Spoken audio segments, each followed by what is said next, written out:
प्रकाश यादव को सिंबल मिला है आरजेडी से चुनाव लड़ने के लिए। आपको बता दें कि आरजेडी से जयप्रकाश यादव चुनाव लड़ेंगे। लालू प्रसाद ने यह सिंबल दिया है। जयप्रकाश यादव को बांका से सिंबल मिला है और आपको बता दें कि लालू प्रसाद ने ही सिंबल आवंटित किया है। हालांकि आपको ये बताते चलें ऑफिशियली तौर पर अभी ये लिस्ट जारी नहीं की गई है, लेकिन बताते चले आपको कि पार्टी सुप्रीमो लालू यादव ने आरजेडी से बांका से नाम ऐलान किया। जयप्रकाश यादव को सिंबल मिला है।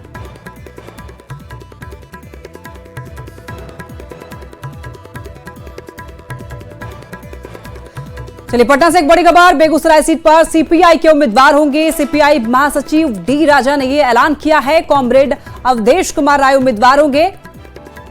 आरजेडी प्रवक्ता शक्ति यादव हमारे साथ जुड़ रहे हैं। शक्ति जी, स्वागत है न्यूज 18 बिहार झारखंड पर। और आपसे ये जानना चाहेंगे कि देखिए यहाँ पर सीपीआई के उम्मीदवार होंगे बेगूसराय से, तो क्या ये सहमति से, आपसी सहमति से नाम का ऐलान किया गया है?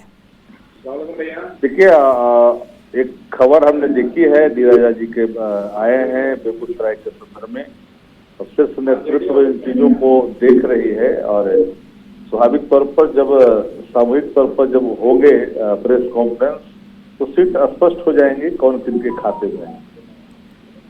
नहीं तो ये तो ऐलान कर दिया है ना, महासचिव ने ऐलान किया, जिसको क्या समझा जाए? उनके दल का वो फैसला उन्होंने लेकर करके ऐलान किया है। तो फिर यानी कि आपसे सहमति नहीं है, आप यही कहना चाह रहे हैं? नहीं, आप लगातार बातें दोनों दलों के बीच में हुई है और बात आगे तक बढ़ी है। ऐसा नहीं है कि हम लोगों से कोई राय नहीं है। तो फिर आप खुल के क्यों नहीं कह रहे हैं? नहीं, हम तो कह ही रहे हैं ना कि वो लगातार संपर्क में है, बात कर रहे हैं। यहाँ कोई अलग राय नहीं है, अलग कोई बात नहीं। तो आपसी सहमति है यहाँ पर, हाँ या ना? हमने कहा कि शीर्ष नेतृत्व से वो मिलकर के गए हैं तो स्वाभाविक तौर पर उनके संबंध बात हुई होगी, तभी तो उन्होंने ऐलान किया होगा। यानी कि इस बात का अभी सभी को पता भी नहीं है कि सहमति बन पाई है या नहीं बन पाई है, लेकिन ऐलान किया गया। सूचना मुझे प्राप्त अभी तक नहीं हुआ है, लेकिन जहां तक मैं समझता हूँ कि बात करके ये निर्णय लिया गया होगा। तो शक्ति जी, ऐसा क्यों हो रहा है कि अलग अलग तरीके से, मतलब एक एक करके ऐलान किया जा रहा है? पूरी तरीके से ऑफिशियली लिस्ट क्यों नहीं जारी की जा रही है? वो अभी स्ट्रेटजी का एक पार्ट है। क्या वो अभी एक स्ट्रेटजी का पार्ट है। एनडी गठबंधन जो खुद अभी सीट के बंटवारे में कौन कहां से लड़ेंगे वो खुद तो बता नहीं रहे हैं। हम लोग धीरे धीरे चीजों को पीपुल डोमेन में डालते जा रहे हैं, फिर आधिकारिक तौर पर सारी चीजें आ जाएगी। तो शक्ति जी देखिए, अभी तक सहमति बनी नहीं है। आरजेडी अलग सिंबल अपने तरफ से दे रहा है, इधर सीपीआई भी सिंबल देने लग रहा है, तो क्या समझा जाए, कब तक सहमति बनेगी? सारे सहमति बनी है, सब कुछ बना हुआ है, सहमत सब इंटरनली सभी चीजें ऑलरेडी स्मूथली आगे चल रहा है, बढ़ रहा है। आप भी इसको भविष्य के गर्भ में छोड़ रहे हैं कि हुई होगी? मैंने एक लाइन में कहा कि पूरे गठबंधन की आधिकारिक बयान जब आएंगे तो स्पष्ट हो जाएगा, लेकिन जो भी घटक दल आगे बढ़ रहा है तो मान के चले कि आपस में रजामंदी के बाद ही आगे बढ़ रहा है। मतलब मान के चले, कंफर्म नहीं है यही? हमने तो कहा मान के चले।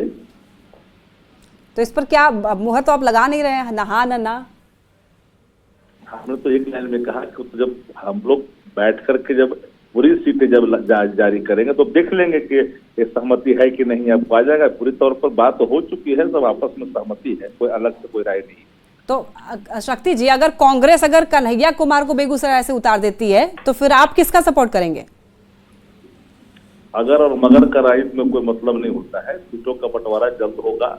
नहीं, अगर ऑफिशियली नहीं है तो फिर आप ये तो सवाल बनता ही है, क्योंकि अभी भी पूरी तरीके से आप भी सहमत नहीं है, हाँ ना कुछ भी नहीं कर रहे हैं। बिल्कुल कोई अलग अलग नहीं होगा, सब साथ होगा। चलिए ठीक है शक्ति यादव जी, आपका बता रहा हूँ कि सब साथ होगा, कोई अलग अलग नहीं होगा। चलिए ठीक है शक्ति जी, बहुत धन्यवाद आपका अपनी राय रखने के लिए।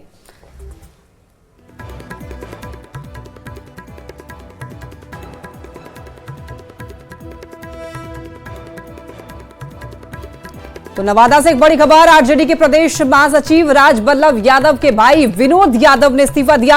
आरजेडी के प्राथमिक सदस्यता सहित सभी पदों से इस्तीफा दे दिया है। और आपको बता दें कि आरजेडी के राष्ट्रीय अध्यक्ष को चिट्ठी लिखी। आरजेडी से कल उनको नहीं दिया गया था टिकट। श्रवण कुशवाहा को लोकसभा चुनाव 2024 के लिए आरजेडी ने सिंबल दिया है। और इसी के साथ इस बुलेटिन में फिलहाल के लिए इतना ही। तमाम खबरों के लिए आप देखते रहिए न्यूज़ 18 बिहार झारखंड।